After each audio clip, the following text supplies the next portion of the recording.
Hi, Hello. hi everyone. Hello. Harmeet, would you start by describing yourself and introducing yourself and the work that you do? And really, and then when you've done that, just sort of a little bit, sort of set us up. What do you mean by VR? Because there's the whole language around it as well. So starting with, describe yourself, then who you are and the work you do, and then on to that. Yeah, sure. Okay, just gonna put my slides in place. Can you see those? Perfect. So hello everyone. I'm Harmeet. I'm head of digital and innovation at the Space, and I look after the Space's suite of interactive, immersive, and digitally innovative projects that allow really audiences to access storytelling in new ways. I am also creative director of Surfing Light Beams, and we make immersive experiences and playable adventures that bring communities and people at the heart of the process to create behavior change. So, a little bit, I'm going to give you a little bit of a whistle stop tour in the next sort of like 15 minutes. And I think it's really good to kind of recap on what we mean when we say VR 360 and 180. So, VR is really a virtual reality experience in a headset where you have two hand controllers, and it means that you have um, the opportunity to interact with the environment and the characters. 360 is still in the headset. It's an immersive experience, but it's passive. So you can't interact with that environment. You have no controllers, but it's still immersive. And 180 is basically half of that 360. So you don't see anything behind you, but you see everything in front of you. So the question to start off with is why 360? We're going to talk about VR in a moment. So really, when we're thinking about 360 immersive experiences, the questions I always ask is, what can the audience see? How are you telling the story visually, spatially, and using audio to guide your audiences around that 360 field of view? Do you transport them somewhere else, to a different part of the world or to a different point in history? Does your 360 experience close down the distance between the viewer and the storyteller? So 360, when it's done really well, creates immersion, and immersion creates embodiment and empathy. It becomes an experience that can create powerful emotions. Of course, the disadvantages is that it's not like virtual reality. You can't move around in it freely, so you can't interact with the environment or the characters, as I mentioned, and therefore you have no ability to make any meaningful choices in that space. But 360 is still a powerful experience that can take you to other worlds and can help you to understand the lives of others. So, as an experience, it can still be transformative. Of course, there can be high costs in post production. There are limitations on the shots, so you can't cut to, go from a close up to a wide shot like you might do in the language of film and video storytelling. So you really have to consider how you use your fades and your transitions and your cut scenes so that you are not making your audiences, being at the mercy of motion sickness. This also means that you have to think about how your audiences are going to stay in that immersive experience for a length of time. Otherwise, they can get bored and it won't be a meaningful experience for them. So, I've got a couple of examples of some 360 experiences. So, as I mentioned, I make my own work, and I was commissioned alongside with Crossover Labs to make Time Travel Tram, which was the 360 immersive experience on board the West Midlands Metro network for Birmingham 2022, which was the cultural festival for the Commonwealth Games. And audiences could tumble down the rabbit hole to experience stories from the last 150 years, and we used archive footage and CGI to create fantastical worlds like this. So this is a still from the chapter Spirit of Youth, which is all about how children played over the last 150 years.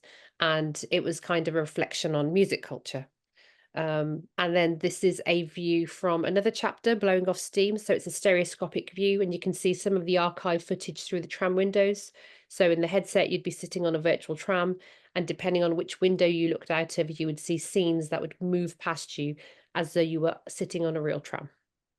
And 176,000 people experienced Time Travel Tram in the summer of 2022, which could be either watched on the tram network, at a VR pop up in the city on a headset, or you could watch it at home on your laptop via YouTube 360. So we thought about how the audience could experience an immersive experience outside of the headset as well as in the headset too. And then another example is After the Fallout, which is a 360 film that pushes past traditional documentary to evoke the reality and emotional gravity of life in Fukushima 10 years after the 2011 nuclear disaster.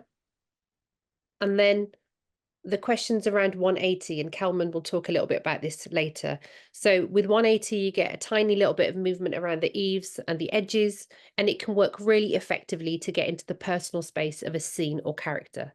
It's easier and cheaper to put together in post-production, but there's not a lot of movement.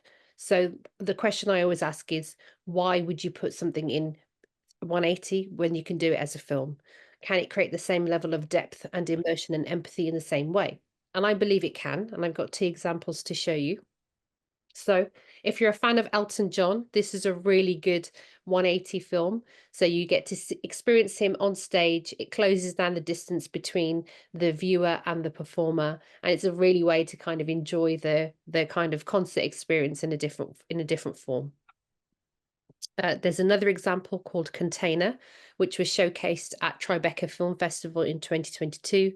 And this is a 180 film that takes the audience through an ever morphing shipping container. Playing on the theme of the invisible, it uses the hidden world of goods crossing the globe in an anonymous shipping containers to highlight the lives of the invisible millions that continue to be enslaved in new forms of modern day slavery.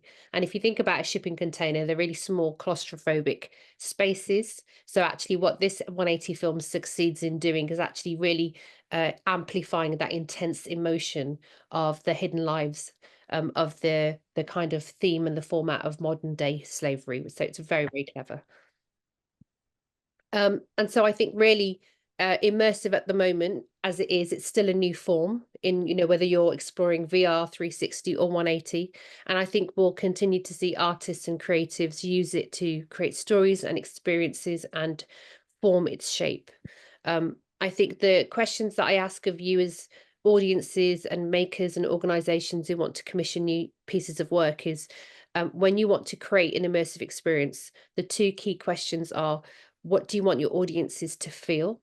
And what do you want them to take away from your immersive experience? And if you can think about those two things first, then I think you are thinking about the power of what immersion brings when an audience is in that experience. So, will it be transformative? Will it be awe-inspiring? Will it leave you feeling victorious? Or will it be a call to action to create a better future? Or will it be something else? Thanks, Tommy. I was just about to point out that we've put links in the chat to references to all the content you're talking about, because we decided it wasn't really worth trying to show trailers or clips through a webinar, because you kind of lose the quality so much, it takes away from it. So they're all there for you to sort of have a look at and think about afterwards. Brilliant. Okay. And so I'm just about to write in as well. You're saying the two questions are, what do you want them to feel, and what do you want people to take away from the experience? Okay. Smashing. Thank you. So we're really saying that, you are head of innovation and digital at the space, so supporting other organizations and also a producer in your own right. So you're kind of seeing this from both sides. And I was going to ask you to kind of go on and talk a bit more about thinking about, you've done lots of thinking about the potential of VR. Do you want to kind of carry on and sort of say why you think it's such a fantastic and brilliant medium to use? Yeah, absolutely. And just to say, those clips, those examples, they're not definitive. They're some of the things that have, stuck out in my mind, but there's new content being produced all the time. So actually, the first thing that I would recommend is always go out and see as much work as you can. Like, the only way to kind of know what you want to make is if you see lots of stuff, and then you can kind of be, critical or be inspired by what you're seeing. So yeah, and there's lots of content coming out all the time, and we'll talk about where you can go and see some of those things as well at the end. But yeah, it's not definitive, and it's definitely up for grabs. Yeah. So carrying on, well, oh, I should just mention as well, a lot of these images, if they're not the artist images from the stills, then they are all created by the wonderful collaborator known as Midjourney. But we'll carry on. I think with VR, what it allows you to do is have a truly embodied experience. So we can literally feel emotions that we may never have been exposed to in the real world because we are able to walk in someone else's shoes. And so being immersed in these kinds of worlds can create an array of powerful feelings, from empathy to connection. You might have heard that VR is called the empathy machine. Questionable, but actually it does have an effect on the very kind of visceral emotions that you can experience. It's what you want people to experience after they've been in your piece of work. As audiences, we can fall into other worlds that feel real and are fantastically unfamiliar.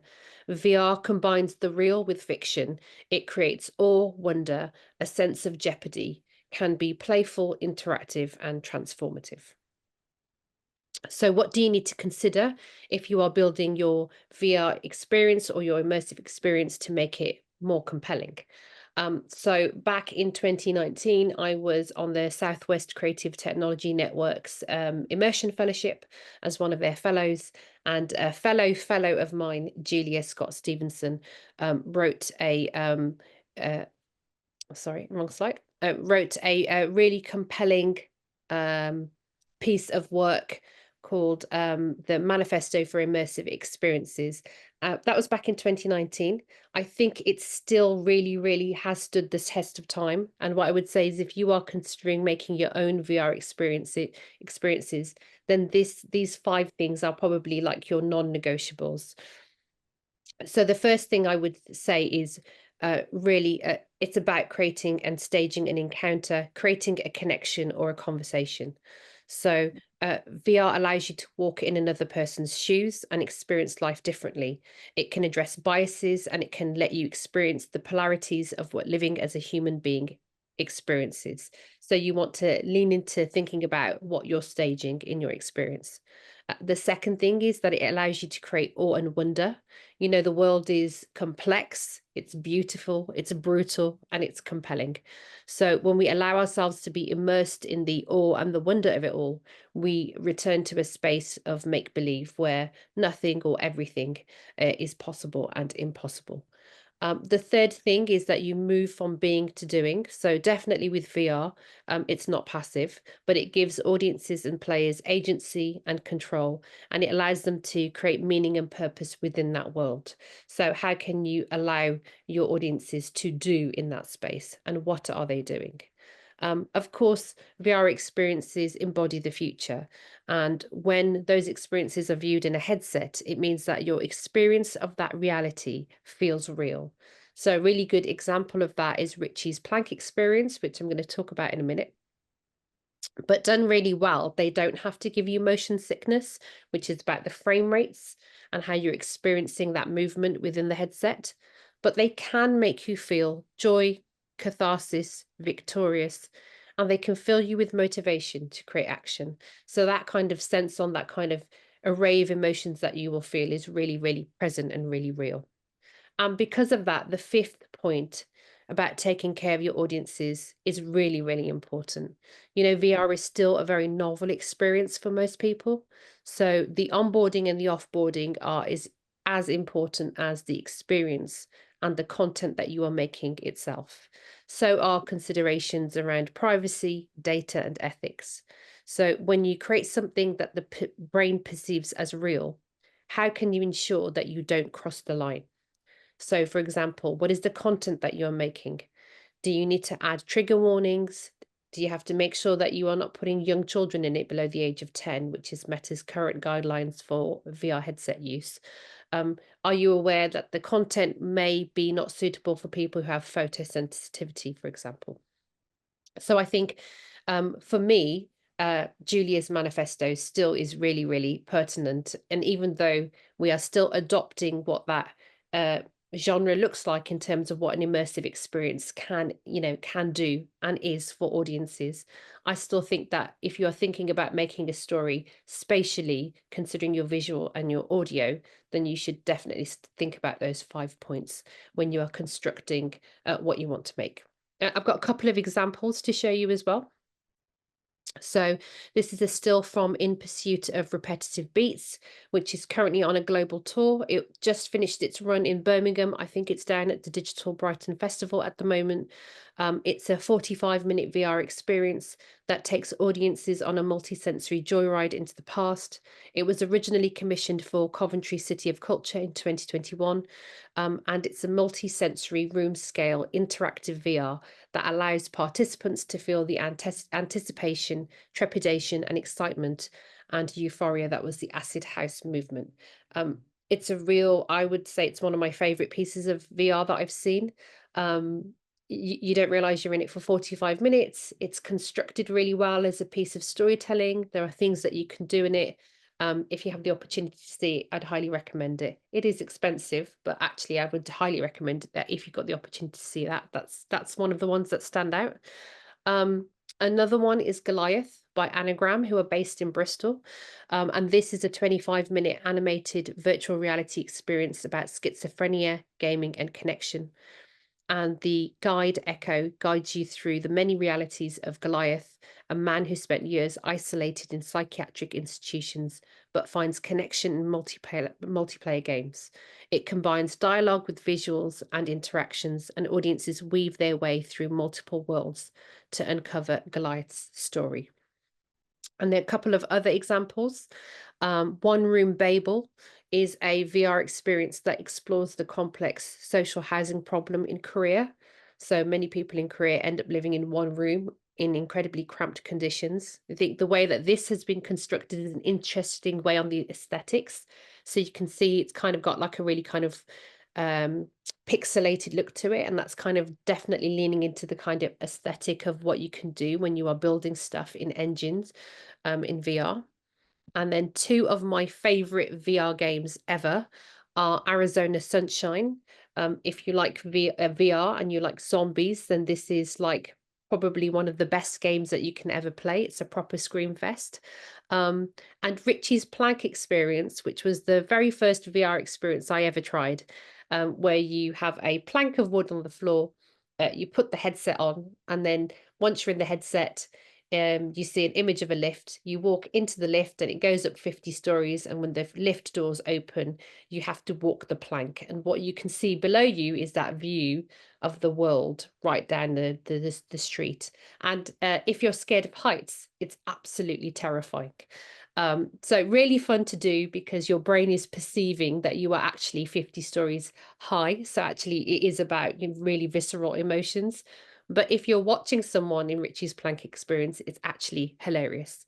And it also reminds me that VR absolutely is a powerful medium, and it creates a perception of reality that feels so real that it can pull the wool over our eyes. I think just to wrap, and I know that's been a really quick whistle-stop tour around some of those elements of what you might think about if you're making an immersive experience.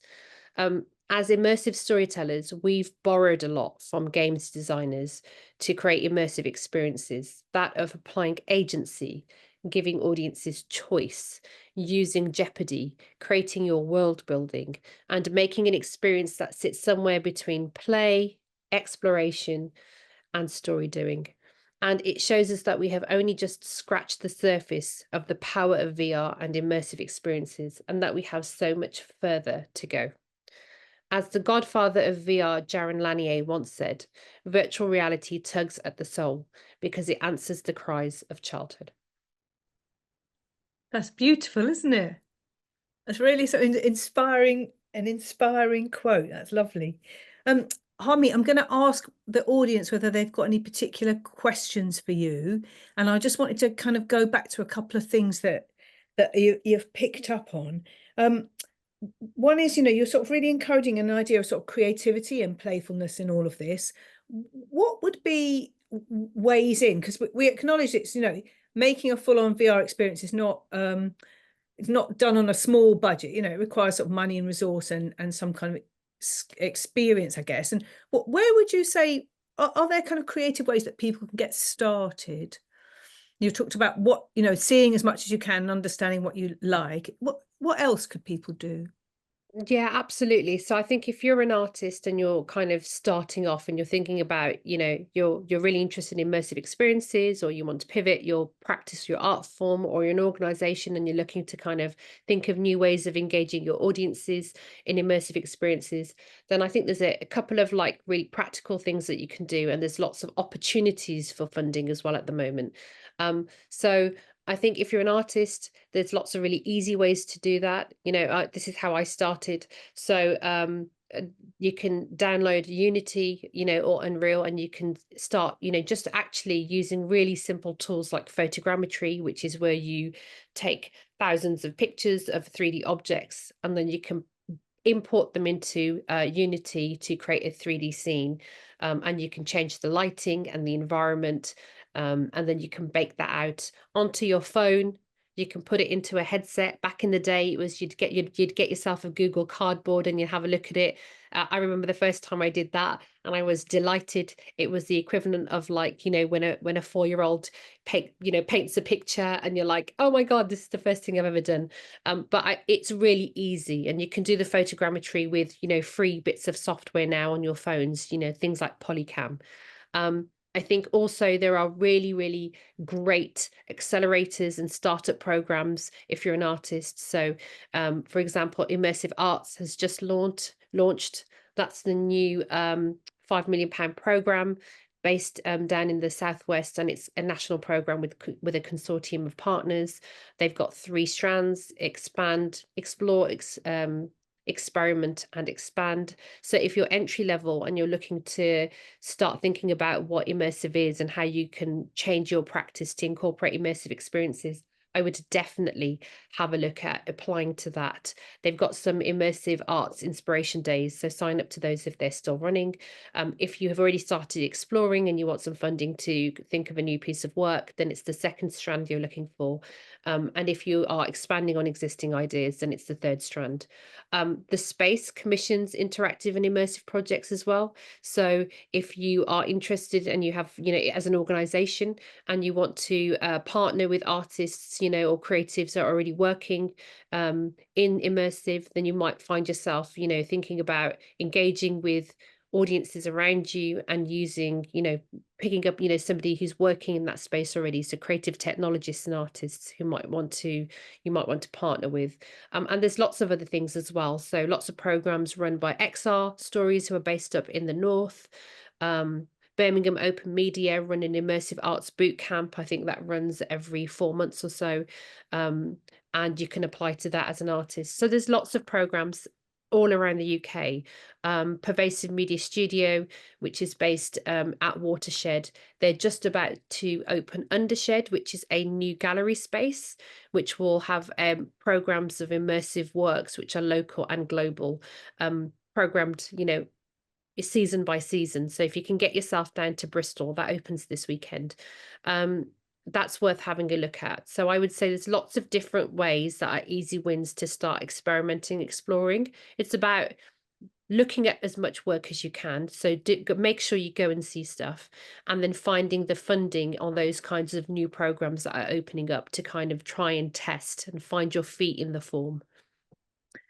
There's some other questions coming in, some of which I might get a chance to put to you, Harmeet, but the other ones I'll ask you to have a look at once Kelman started talking. Perhaps you can look at some of the other questions. But what you were just saying about, look at as much as you can. Somebody is saying, where can I go and experience work? So obviously we've put links to some of the work. Are there kind of networks or ways of sort of keeping abreast of what is coming out and what new immersive experiences there are?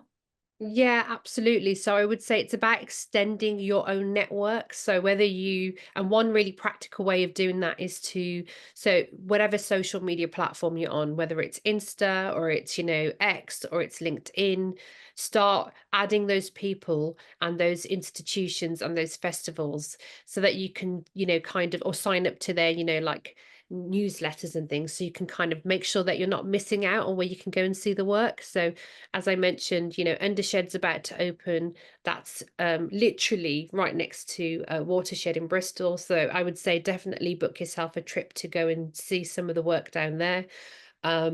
Immersive Arts Bootcamp always showcases, after they run their camp, they always showcase their participants' work. And I think they are just about to showcase the work this Wednesday. There's an Immersive Arts showcase happening, and then they'll run the next call out for their next cohort in probably next quarter. Festivals. So I would say if you are, and there's lots of, so a lot of XR work and a lot of immersive work tends to tour globally. And I think one really easy win is to get yourself to Sheffield Doc Fest, which runs in June every year. Um, and they have an alternate realities program. So it's a really kind of easy way of going and seeing work. And then again, just keeping an eye out for which institutions around you have programmed work, which is, immersive or interactive. And that way you're getting exposed to it. Another really easy win is actually just to go onto YouTube 360 and to see some of the content that they have on there. If you've got um, you can buy sort of headsets that you can pop your phones into. There are like 30 quid or something. It's a really kind of like DIY way of seeing work. And then just keep your eyes open for things that are happening around you. Because sometimes it's not a case of it's only limited to those places. It's a case that you just don't know where it is being showcased in other places around, the UK for sure. Thank you. I'm just going to ask you one other question and then sort of point out. So there's lots of questions coming in, so quite a few about budgets and things, which I might get you to have a look at afterwards, and we'll ask the question more broadly. But the next question that was asked was about, as a producer, what do you think gets non-digital lovers willing to try? How do you sort of, you talked a bit about taking care of your audience, didn't you? But how do you lure people in the first place? If they're not confident about the idea of a headset. Yeah, I mean, it some people you'll never get them into a headset for sure, and I think that, there are some questions that have come in about access. And actually, it's very true that, headsets have high friction points. So Immerse currently have an accessibility work group, and VR is one of the things that has high friction points. So actually, there are certain audiences you will never get into a headset, and that's okay. I think for me as a maker, it's really interesting thinking about what immersive means. Can you do immersive without the headset? All of those kinds of things. And I think actually it's about, you know, finding a way to give it a go and really understanding what it is that you want audiences to take away from those experiences. Do you know what I mean? I think that's really, really key. Have I answered your question, Linda? I don't think I have. I think I answered a different version of Well, my own just question. thinking, I guess it's the thinking about the kind of what gets people to try them. I suppose we're talking, Oh just yeah, saying, yeah, absolutely. I mean, I think curiosity is massive, right? So quite often when there's something new, you'll have an audience that always wants to jump into something new. I think if it's not that, because there is a lot of hesitation because people just don't know what to do. Like, I don't want to put a headset on. And I think that's when it comes back to story, right? Story is queen and king. And really, if you know what story you want to tell, and that then you'll know how your audience will choose whether or not to go in that story. Is your story compelling? That's what I always start off with. What's the story you want to tell? What value does it have for audiences? How do you want them to feel, and what will they take away from this experience? They're your go-tos every single time. It's like your alma mater. If you think about how your story will drive your audiences to feel rather than just to be in a space and be passive. I think that's the key. That's the key for me. I had something to add actually, which is I was just thinking about last year or the year before I was involved in we ran a project with Coventry Libraries, digital spaces, and we had a VR tour around the public libraries in Coventry. And one of the things that came out really strongly from the evaluation was about the role of the librarian in that case, but as a person, as a kind of an intermediary, sort of giving people confidence and really encouraging them. And I think that being able to excite people, you can somebody saying, come and try the headset, it's fantastic, and it'll be this long, and describing is an important part perhaps in getting over that nervousness as well, the human interface. Definitely, definitely. Most good VR experiences and immersive experiences in a space where you have to put a headset on, they will always have a really good VR host who understands that actually asking people to put their bags down and then to put a headset on, which means that they are not going to see their real world around them. It's a really big ask. It's still a really, really big ask. So actually, the taking care of the audience in the onboarding is super, super important. And you're 100% right. You know, on the libraries project, making those people the vanguards of putting people into that experience, it was, and making them confident is just as important as then actually allowing that audience member to feel confident that they're about to embark on something completely new. Smashing. Okay, thank you so much, Harmeet. I'm mindful of the time, and we want to bring Kelman in, but I wonder, so Harmeet, from in the chat from about 11:28 onwards, there are lots of questions which you, if you wouldn't mind having a go in the chat of answering them, and also to the audience, you in the audience might have answers to some of the other questions, or certainly points of view. So, and then we'll come back and pick up on any that we haven't covered. If that's all right. So thank you. That's brilliant, Harmeet. I'm going to ask Kelman to join me now. Thank you. Hello, hello. So, would you kick off by describing yourself and what you look like, and then introduce yourself and your work and what you do? Thank you. Sure, I'm Kelman. I'm a male, 50 years old, bald, with glasses. And I'm Kelman, Creative Director, filmmaker, immersive filmmaker at Neon 8, Edinburgh, Scotland-based production company. We've been making VR films for the last 4 years, and I'm going to talk today about how we got into that and how we came from being regular filmmakers into VR filmmakers, and especially VR 180, which is a kind of subset of VR filmmaking, but one that we felt was, one of the most important kind of developments in VR filmmaking to kind of offer an immersive but very kind of practical and passive way to enjoy VR content. Smashing. So do you want to just sort of take us a bit through that process of how you got interested in it? What was it that got you to think, actually, this is the format that we really love and want to work with? Sure. Well, it was, actually round about the time, we'd got a headset for the company before, well before the pandemic. So we'd started kind of watching things in VR, and things start, I think VR 180 came around in 2017. It was a Google format, and, you could upload to YouTube and all that stuff. So it was still in its infancy when we were kind of thinking about taking those steps into VR filmmaking.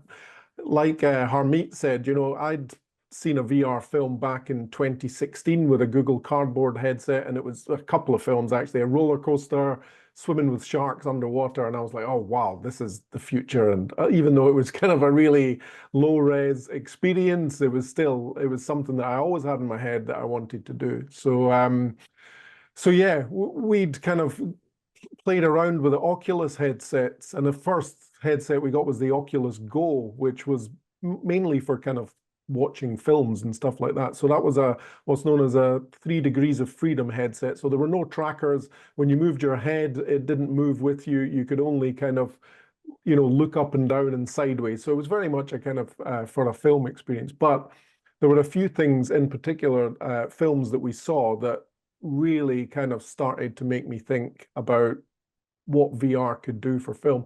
One of them was this 360 film, actually, called Children Do Not Play War.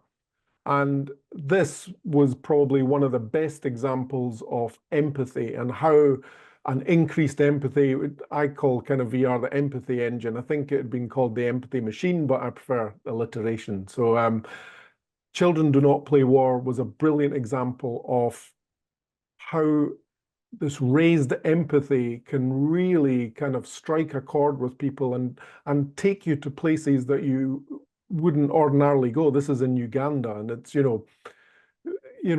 kids who had been kind of recruited for war, and it's heartrending, and it's just incredible to see all that. And it's one of the first films I saw in VR with a headset where I thought, yeah, this I can see us doing a lot more of this in the future. And moving on from that, this was the one that basically sold a camera to us because it was filmed with the first VR 180 camera. We got a Z-Cam camera.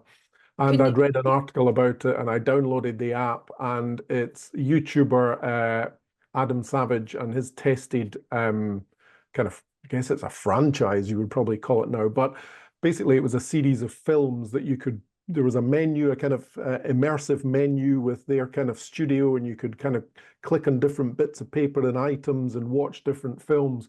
But the films are what interested me because they were films of makers, people who make stuff for film, stop motion, theater industries thing, and seeing in their workshops and seeing how they put these works together immersively, for me again was just thinking, yes, this is a great way to tell some stories, not all stories, but some stories really, really work well in VR. And we started experiencing more and more. There was another kind of trigger that thought VR 180 is the way to go, and it was this Micro Monsters film from Atlantic Productions. They were called Alchemy VR back at the time.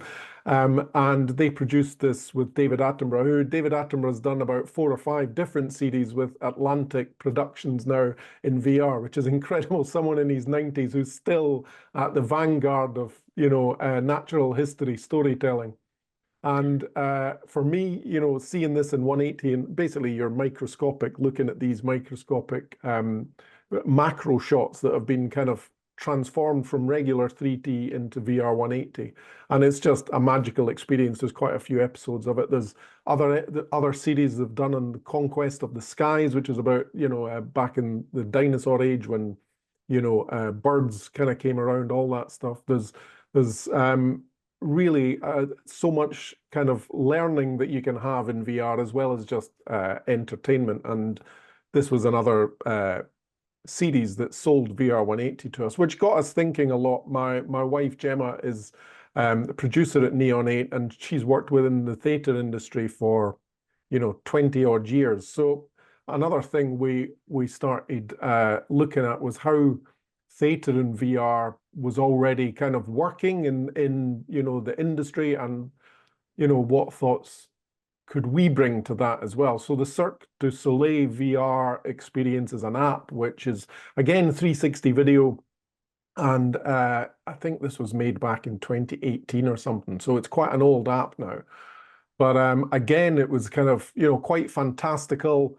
There was kind of some things we saw in 360 where we thought that's maybe not the best, people behind you. Whilst it's exploratory, there was something we always thought about facing forward and just having this kind of immersive experience facing forward. And that's what VR 180 is.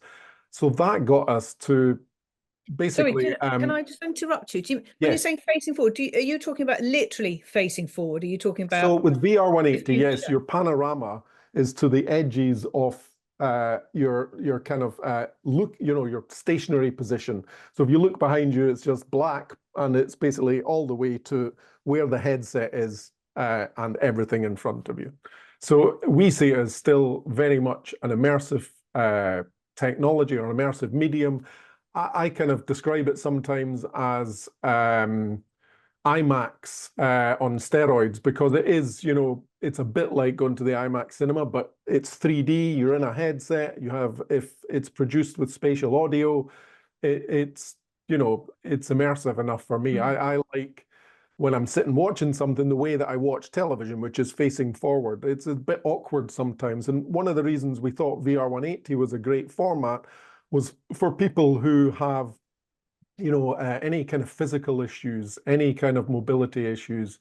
VR 180 makes it much easier to have an immersive experience than having to either sit in a swivel chair or stand up and move around.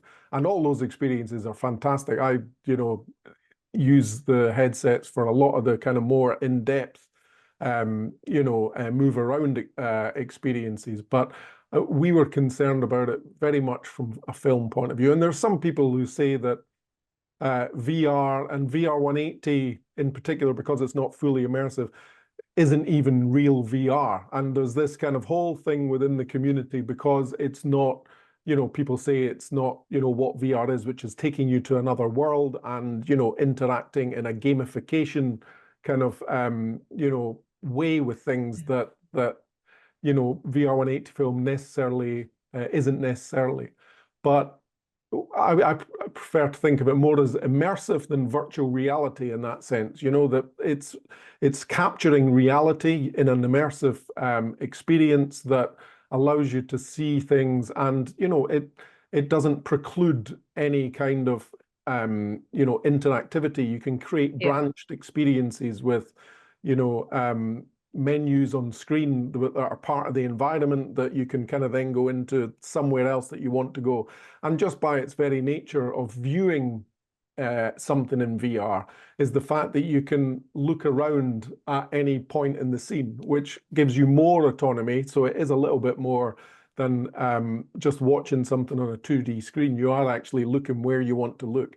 And this is what inspired us to get into delivering kind of VR 180 experiences for theatre in particular. And we can share a link, can't we, to your box office VR work and some of the... Yes, so that's, I'll just show you. That's a still from the website. So we created Box Office VR over the course of a couple of years and launched a kind of a soft launch in 2022. It's really something that is a kind of our baby. It's developed from my wife and I's expertise in two different areas to come up with something that we felt was really quite important for people who can't get to the theatre to see shows. And it was born out of the pandemic, but moving forward, we thought there's still a lot of people who can't see shows, whether that be geographical, because shows are too big to go to certain areas, whether it be physical, whether it be socio-economic, whether it be psychological. There's a lot of reasons why a VR experience brings the theatre to people. It's never going to replace live theatre or anything like that, but it's a way for people to experience theatre and shows that they might not ordinarily have. So we filmed quite a few shows in VR 180 formats, and we have them up on Box Office VR, which is very much a kind of proof of concept platform that we hope to develop with more funding. But being such a small company and technology kind of requiring kind of deep pockets, it's a kind of slower process than we would like, but something that we still very much believe in. And it was built very much with a democratizing VR kind of ethos, in the fact that it supported phones for that kind of Google Cardboard experience, both Android and Apple phones. And it was very much intended to kind of be something that people could experience from a low ceiling, in terms of the outlay for and we'll pick up on that. I think we'll pick up on that at the end, because there are lots of questions about budgets and what's affordable and what's a realistic budget and so on. So we'll come back to that. But just as a kind of final point to you just now, and we'll see if there's any other specific questions. You said to me that sort of wanted to ask you about the sort of something about how you make the VR.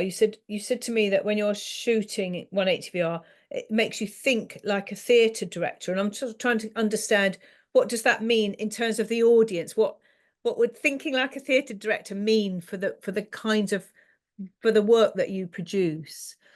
Well, one of the reasons I thought that is when I first started experimenting, once we got our first camera and playing around with it, it was very much thinking of wherever you shoot is a stage, because you see everything in front of you. It's unlike regular film, where you can kind of use a telephoto lens to only capture a little bit of the environment with your subject taking up most of the frame.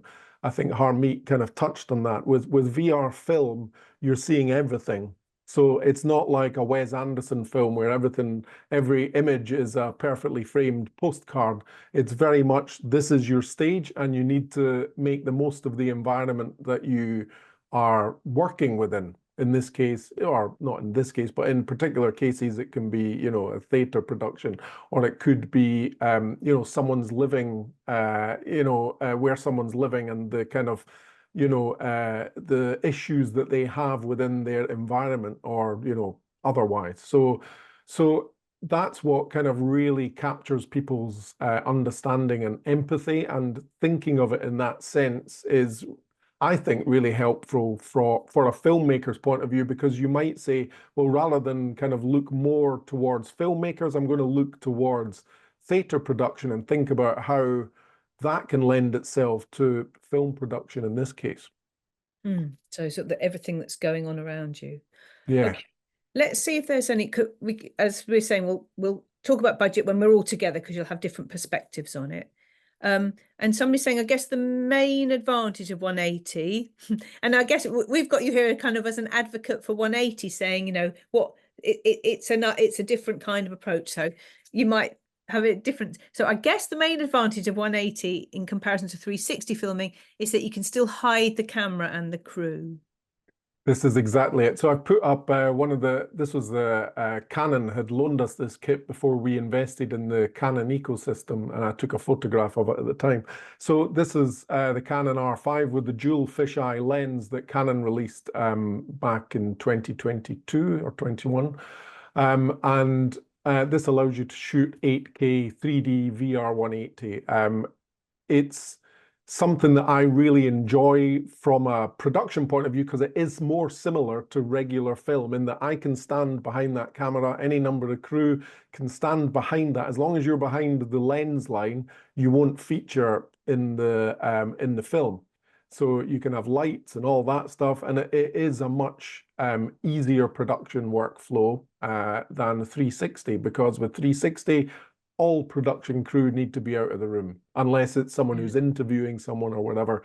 It's hard to light unless you just say, right, okay, we're going to have lights in shot, you know. But with 180, we have much more ability to create a more traditional film workflow, but at the same time, be mindful of that kind of stage that you have in front of you.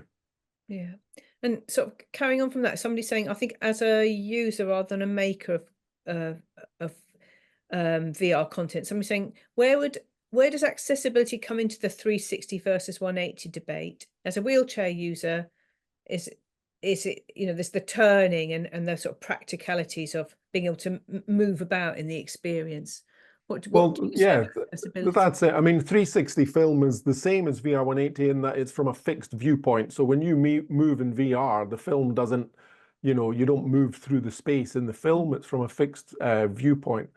But what 180 offers is that, you know, for someone in a wheelchair, they don't have to kind of move around to see everything that's in shot. You would basically plan the shoot. If you wanted people to see another angle, you would kind of cut to another angle. So it's very much leaning on that kind of traditional workflow and trying to kind of offer an experience that means people can be seated in a position and they only need to be able to move their neck, essentially, to see everything that you have filmed. Kelman, we're gonna stop there, and in a minute we'll have a break. But I'm just wondering, you've talked about lots of examples. I know Harmeet showed, for example, the Elton John one is still there on YouTube. You can watch that in its entirety. But you've talked about some examples, and if you've got any links to any of them, so for example, Adam, did you call him Adam Savage? Yeah. If you've got any links that you can share in the chat of work that people can have a look at, Sure. that would be really. I've got Adam Savage's one there, and I'm just going to share the Micro Monsters as well. Lovely. And I think, there's one other I never mentioned, which is great, but it's 360 again, and it's more from that empathy point of view. And I'm putting it in here. It was a series called In Protest, and it basically chronicles Black voices behind today's racial justice movement, and all the films were made in the wake of the protests in America after George Floyd was killed. So that was incredible to be at some of these protests in film, you know, and just be right in the middle of them and see the anger and the getting a sense of how things were on the ground at different places in America. So that's something really quite fascinating to watch as well. We're going to stop there. Thank you very much. We'll get you back in for the panel session at the end. Brilliant. Thank you so much, Kelman. Everyone. I'm going to invite Claire to join me, and we'll carry on. So many questions. It's great. There's lots of interest and lots more to learn. So Hope you're enjoying it all. Claire, hello. Hello. Would you like to start by describing yourself? Tell us a bit about your background and the work you do, and why you are such a champion for sound in immersive experiences. Yeah, my name is Claire Savory. I'm a white female. Now I have to say, it's the first webinar I have to say in my 40s. That's unfortunate, isn't it? I've got dark hair with pink and orange bits and a Delia Derbyshire t-shirt. That's in grey. So I'm an audio producer. I haven't quite come up with a particular job title, as if you're freelance, you'll know what I mean by that. We wear many hats, but I have mostly worked with audio for the last 20 years, and that's covered all kinds of straight journalism. I worked at the BBC for 10 years in news. I've also done lots of podcasts. I'm really interested in soundscapes as well. I now run my own international podcast production company. Mostly my preference has always been to work in the digital world. My projects have mostly ended up being not as interactive. They've been using binaural audio, which I'll explain more about that in a moment. And they are projects that people can access at home or on the go, not as much in-person installation experiences. I'll explain why when we talk about budget later on as well. So examples of that, I worked with Coventry City of Culture, 2020, 2021. And I created a podcast series. We did some soundscaped monologues of ordinary people who had experienced life-changing moments throughout the City of Culture. But they also had a second series, which was soundscapes, which were snapshots of the city throughout that year. I've also worked as an artist in residence with the Peak District National Park in recent years, creating walk-in podcasts and soundscapes for a project called Longdendale Tales. And I kind of had a chance to play, really. I did ordinary conversational podcasts, but I was given free rein, and I did a bit of a test where I did some podcasts which were nothing but soundscapes. Accessibility came into key there. I wanted to take people to parts of the reservoirs, to the far out locations in remote moorlands using sound, perhaps places that they wouldn't ordinarily be able to reach themselves. And then I also repurposed video rushes, archives, oral histories. I did one particular project with Cornwall Museum's partnerships with the space. And we took old cassette tape recordings and these old oral history recordings that were just sat on the shelves gathering dust, and we turned them into a newfangled digital project. Which was basically like a choose your own adventure story for Amazon Alexa, with a particular focus on supporting those with dementia living in care homes. And that was called Cornish Tales. So again, that's a bit more of an interactive one.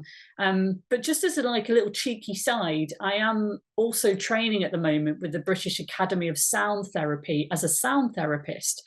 So my personal practice is really interested in how sound and music can impact health and well-being and tap into empathy, some of these themes that we keep hearing about throughout this webinar. Thank you. Thank you. We were going to start, weren't we, by sort of trying to demystify some of the jargon around immersive sound. What are the words you hear and what do they actually mean? Yeah, and I think that a lot of these terms have become almost like they're used so interchangeable, immersive, interactive, experiential, and these terms. But I think if I focus on sound, because I know Harmeet and Kelman have covered a lot more around the general VR lingo. When it comes to sound, you look at the headphone versus the speaker experience. We've been hearing about surround sound. Many of us have been going to the cinema for years with surround sound and not really thinking too much about that. But headphones have really seen a growth. You can't walk down the street now without seeing someone wearing headphones. And that's where we're seeing the growth in the market when it comes to sound. So for instance, if I go to like absolute top daddy of the budgets and experience, you're talking something like ambisonics. So if we're going into a VR 360 project, the sound recording technique they're likely to use there is ambisonics. And this is 360-degree sound. This has got your X axis, so from left to right. It's got your Y axis, which is depth, so how far or close something is. And you've got Z, which is your vertical, so looking up or down. And often these experiences are using head tracking. So again, this is another term that comes up. Head tracking, if you're thinking of something like gaming, for instance, as you move, your headphones will move with the sound with you. So you can turn and focus at something. A great example, Philharmonia Orchestra, who I know have been leading the way for digital stuff with this VR experience. They did a situation where you plonk yourself in the middle of an orchestra, and as you turn your head, you tune into a different instrument. So that's ambisonics, right? That's if you've got the big bucks and you want to do the full experience. Dial it down a notch and you start hearing about things like binaural. It's basically like if you want to, I don't know, zhuzh up a stereo experience with some spatiality. With binaural, you don't have that head tracking. It is head locked. You're not looking up or down, but you can still feel that sense of movement happening around you, like some footsteps walking behind you in a horror podcast. So they are that's me simplifying what is a very complex kind of area, but those are the key terms that you're going to come across if you're delving into immersive sound. We put a couple of links in. One is to there's a explainer about binaural audio on the BBC's website that people can have a listen to, and also an article about spatial audio that sort of gives a bit more of a. So perhaps we'll reference some of the things that you've been speaking about. Yeah. So just, you know, as people were asking before, where can I see, where do I get to understand the content? And assuming that's the same thing is true, you know, what are the examples that we starting to think about what you love if you're thinking about what you want to create for yourself? Where are you seeing all these techniques being used? It's not new, is it, necessarily? No, I mean, they're in more places than you think about. It's just that not everybody has got necessarily the right technology to kind of tick that box, so to speak. You know, orchestras are playing, like I say, Philharmonia Orchestra, classical orchestras are really intrigued about this, allowing that experience for the audience to really be amongst the music, to feel that in a different way. Even you go back to like Rolling Stones, right? So if we go with music, for example, Rolling Stones did an album. It was a live album, 1991, Flashpoint.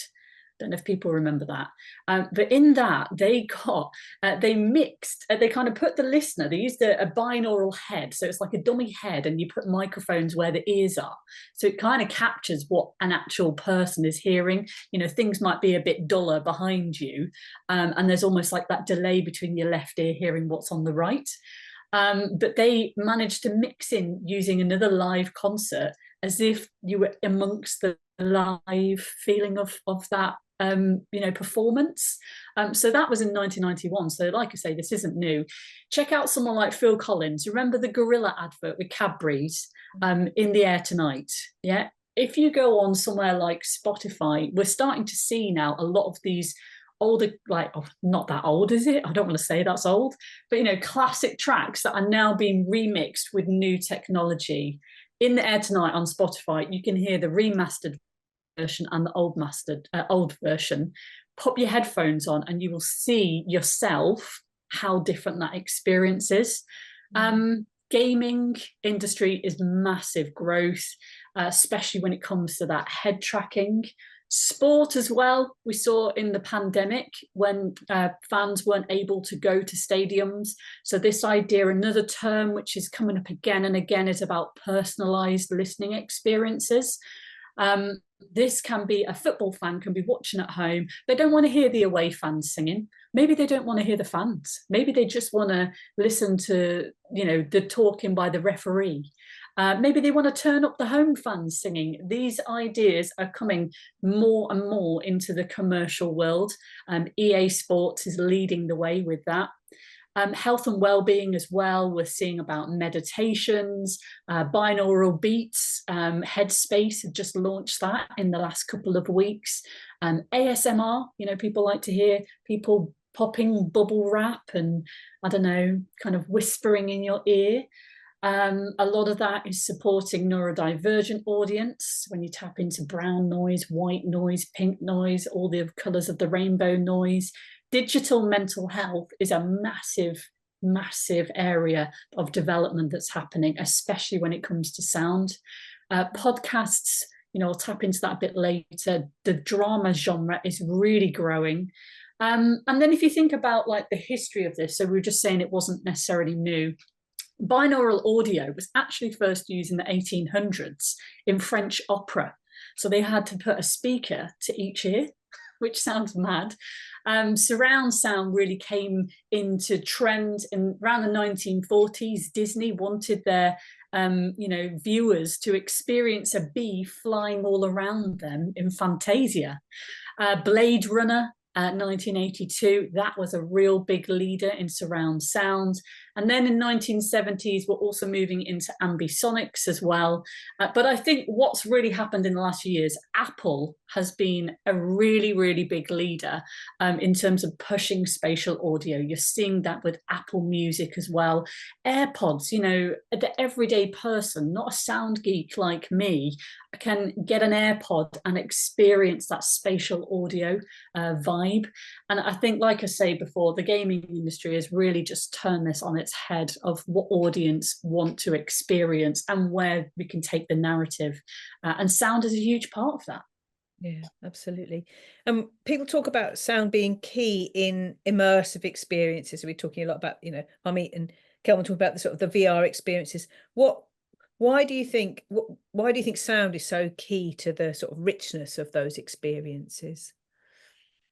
I mean, I think Harmeet and Kelman touched on, you know, this term about empathy. And with sound, you know, if you play a certain piece of music at home on your own listening, it will take you back to that moment. It will remind you of someone who is no longer here, you know, a previous relationship, a previous holiday. It's incredibly powerful.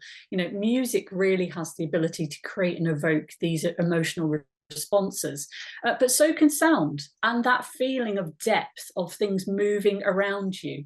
I was listening to one podcast yesterday, which is called, Dead House, I think it is. I'll talk about Darkfield a little bit later, but you're lying on a table and effectively you are dead, and they're opening your brain up and putting you in water.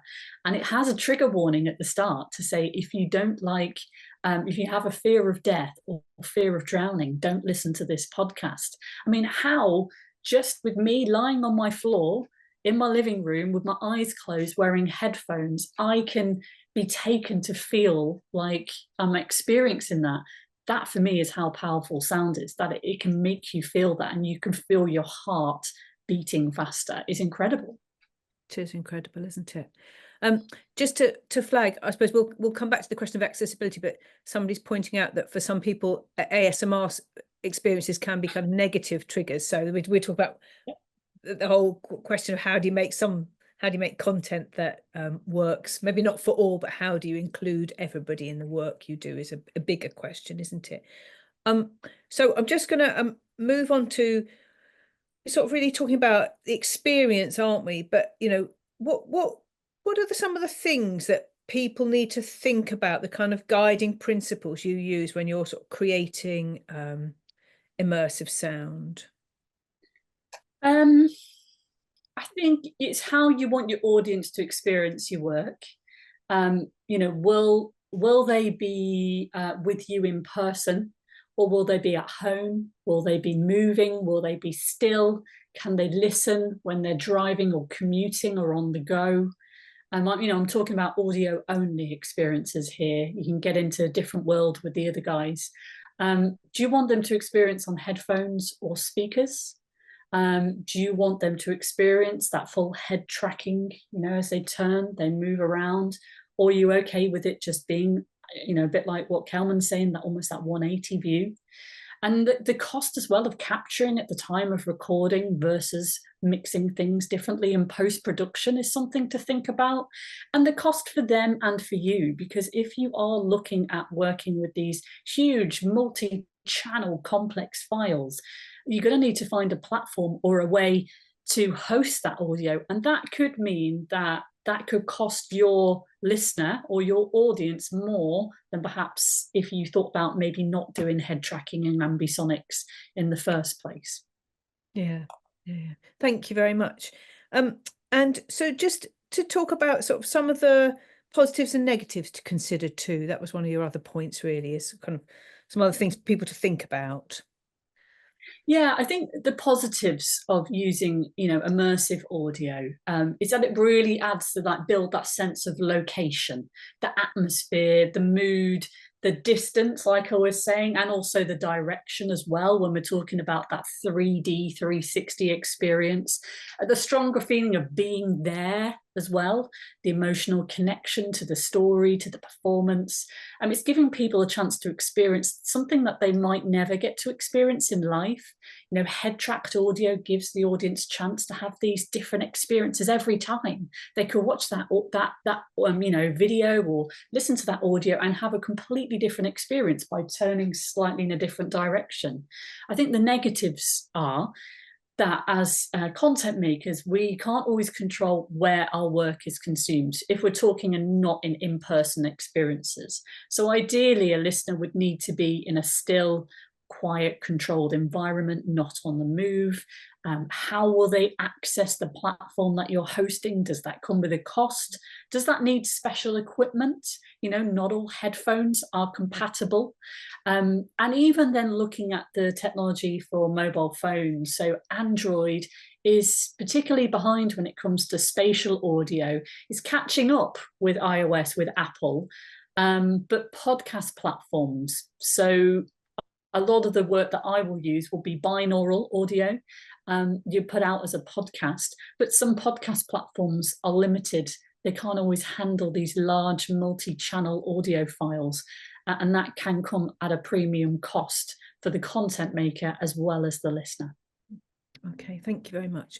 I'm going to ask you the last question to you really is about sort of tips or tricks in terms of how you kind of create content. And I think some of the things you're going to share with us are perhaps some affordable, we might say, as in lower end, because you work as an independent freelancer and so forth. So some of the lower end costs, and then I'm going to bring the other two back in and sort of just carry on the questions of budgets and what are kind of affordable approaches and what kinds of budgets we're talking about. So do you want to do that, and then I'll bring the other two in? Yeah. So in terms of, I wanted to just get started. Okay, if you want to go into the next level kind of stuff, you'd need to work with a particular sound engineer to do that. What you have to factor in is there are two different ways to record immersive audio. One is at the time of recording, and so I have this particular microphone. I think you can just about see that. On here, for those who cannot see, it's got 4 different microphones rather than one. And it can get this 360 recording. This piece of equipment, this is a Zoom H3 VR, and this is about £150 now. I bought this £300 about 6 years ago. And this is often used for those, the average person wanting to put videos on YouTube. I use this to capture my binaural soundscapes. It's great if you're looking for more ambient work, so sound effects, feeling like you're in a location. What it's not great for is if you want to do narrated, more speech-based things. Where that comes in is in post-production. And post-production, it gives you the idea to perhaps record things in stereo and mono like you would normally, but in post-production, you get to do object-based audio where you are literally in post-production placing things where you want them to be. I've tried it once, I went cross-eyed, it was very complicated, and I would not recommend that as a starting point. And I would just say, look, good headphones matter. Mine are very battered. You can possibly see there, it's got masking tape on this. My headphones, there's lots of different brands, but I've got the Sony WH-1000 XM 4, I think these are. There's newer versions than these now, but you can get these for, well, less than £300. I know that sounds like a lot. You're not going to wear these when you're out at the gym or possibly doing the dog walk, but if you want to be enjoying amazing, like, just listen to Phil Collins, you know, Phil Collins with a cup of tea. These are the headphones that you want to do that, and they're noise cancelling, and they really do make a difference to your listening experience as, you know, a consumer of audio. But also, if you want to start editing and playing with audio, you really need to be using headphones to edit, to understand what your listener is going to experience. Thank you so much, Claire. That's great. I'm going to bring Kelman and Harmeet back in. Does anybody have any last questions for Claire before we do that? We've got, I must say as well, we've got so much stuff in chat in terms of links and resources. I think we're going to put them on a page. One of my colleagues will just confirm that to make sure that we don't lose all of that good stuff. Thank you. So, Kelman, just to you first, in terms of sort of budgets, did you have a look at the questions that people had asked? Yeah, so if I take something like you know, the work we do for theatre, you know, and capturing performances, you're looking at kind of for the kind of basic capture and, you know, capturing potentially spatial audio as well, somewhere between a budget of 5 and 10K. So it's a lot more affordable than it used to be. You can go more expensive with that. You can have interactive video, so you could make it, like I said earlier, branched kind of non-linear experiences. So you could be Elton John, couldn't you, with an Elton John budget? Yeah, Right. yeah, exactly. Even then, kind of, you know, our developer can do quite a lot, you know, in very reasonable budgets. And so, yeah, it's become a lot more accessible than it used to be. And, you know, in terms of, you know, producing other types of work, whether that, you know, the theatre side of things, we've done quite a few times, but producing films out on location in studios, it is similar costs, but there is an added premium for VR because basically within costs of our costs, you know, as a production company, when we're shooting kind of raw 8K 60 frames a second video, the storage for that is huge. And also the computers you need to play that back and edit it properly. So there is a bit more of a premium than just shooting in 4K for regular film. And that kind of gets factored into the cost. In terms of kit, with people wanting to start and do it themselves, the Canon option is great. There's, you know, my setup that I have with the Canon R5C camera and the fisheye lens is, it's about £6,000 for that. But Canon brought out another lens for their smaller sensor camera, the Canon R7. And that lens is £1,000. The Canon R7 is about £1,300. It only shoots in 4K, but it's not full 180 degrees. It's 144. So the 4K is not quite equivalent. It's a little bit more than 4K because it's a smaller, not field of view, but panorama, if you like. So the kind of getting used to, or getting kind of a foot in the making door of VR film is becoming much easier. There's another camera on the market by a company called CAF, who I think the camera is about £600-700.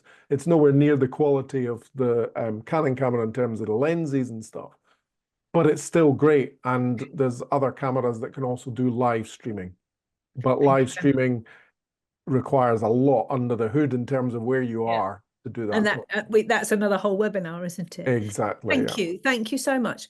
Harmeet, I know you've been diligently answering questions. Is there anything else that you would like to add, or can I ask you the next question? You can ask me the next question. Okay. So this is somebody's asking, when working with actors in virtual production, how can I reassure them that their IP is safe? Is there any way of, is there anything that's different in this sort of VR world in terms of IP than we might think of in other art forms? I think with any project, you know, whether it's an immersive experience or it's filmmaking or it's theatre, you always have to think about, you know, rights and licensing or contributor releases, you know, and IP for sure. So I think when you're making VR experiences, it's about the developers that you're working with. So quite often you can you can contract them as your client to then make an experience that you will then own the IP for, but they will retain any background code. By the way, I'm not an IP lawyer, so always make sure Right. you own legal advice if you're going into a particularly complicated project that has many moving parts. But yes, so in terms of like your developers that you're working with, then yeah, you have to think about whether you are owning the IP, so you're contracting them. Are they licensing you for any software you're using? If you're working with actors, I think it's the same thing. It's tricky in digital because a lot of the licensing and rights issues for using actors in live spaces is different for in digital and virtual spaces. So I think whatever contributor release and rights agreement that you have, it's always worth getting someone else to check that they are happy to assign you the rights to use whatever you are filming if you're doing live action for VR in VR. And also if you are doing multi-distribution, so if it's going to be, for example, through YouTube 360, then have you got licensing or rights to be able to use that on a public, you know, in the public realm platform? Is there anything that you're making in terms of your marketing assets, which means that it's going to be in the public domain? So you might want to consider your promotional material and assets too. So the space do have a digital rights toolkit, which covers mainly sort of traditional kind of digital pieces of work, so audio and video and some elements of, you know, digital innovation. But I think always double check with whatever work you're making. So that might be with the organization, with the funder, or if you're commissioned through the space, then we can certainly support you in terms of making sure that your IP and your rights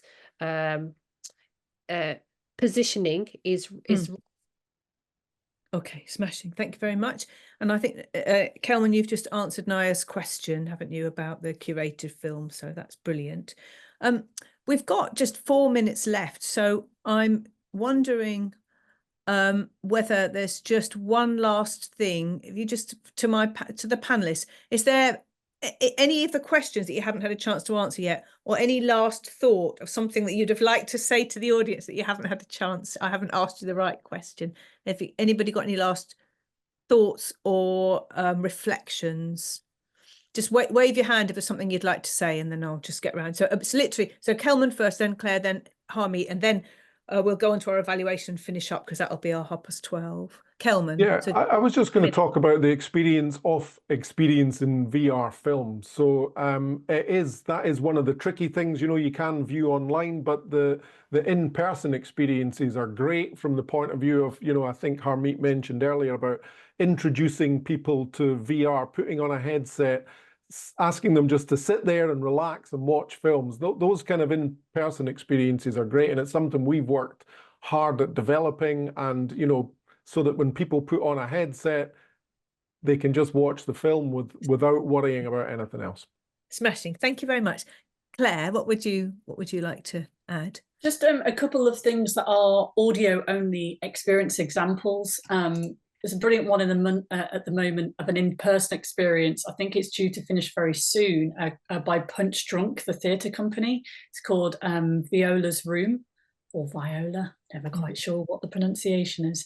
It's in person in London. You actually wear headphones and walk around barefoot.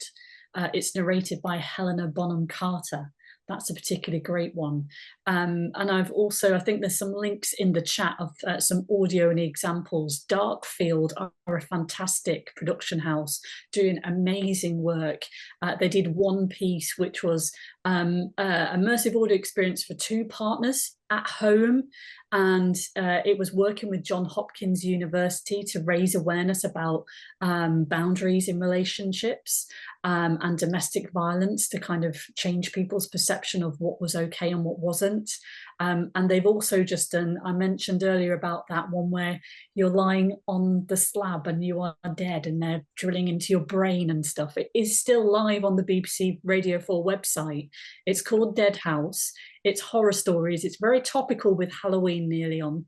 If there was one podcast I would say to do on your own as an adult, Dead House.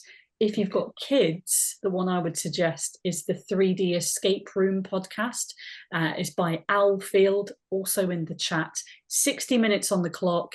All the episode titles are cryptic clues, which you have to work out and choose what your answer is to go to the next title. Really fun, disrupts that linear podcast listening. They're my rec. Thank you very much. Harmeet, final word to you. It's been brilliant listening to Kelman and Claire. Absolutely fascinating insights. So I hope that everyone who's joined us today is, got some really useful tips and have been inspired. I think what I would say is that, everything is still in early adoption, so it's all up for grabs. We are experimenting. We do not, we haven't written the playbook. So I would say be brave and, step forward into the future, being led by your own curiosity, making the experiences that you want people to see and to feel. We consume culture in so many different ways that the playing field is wide and open for all of us to create experiences that are meaningful for all of us. Thank you very much. That feels like a very beautiful place to stop.